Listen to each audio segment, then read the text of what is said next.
আসসালামু আলাইকুম beautiful people.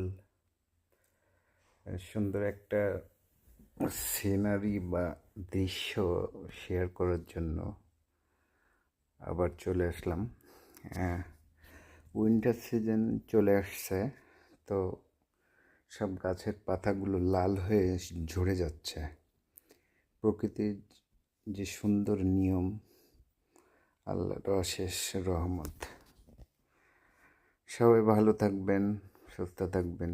আসসালামু আলাইকুম রহমতুল্লাহি ওয়া বারাকাতুহু।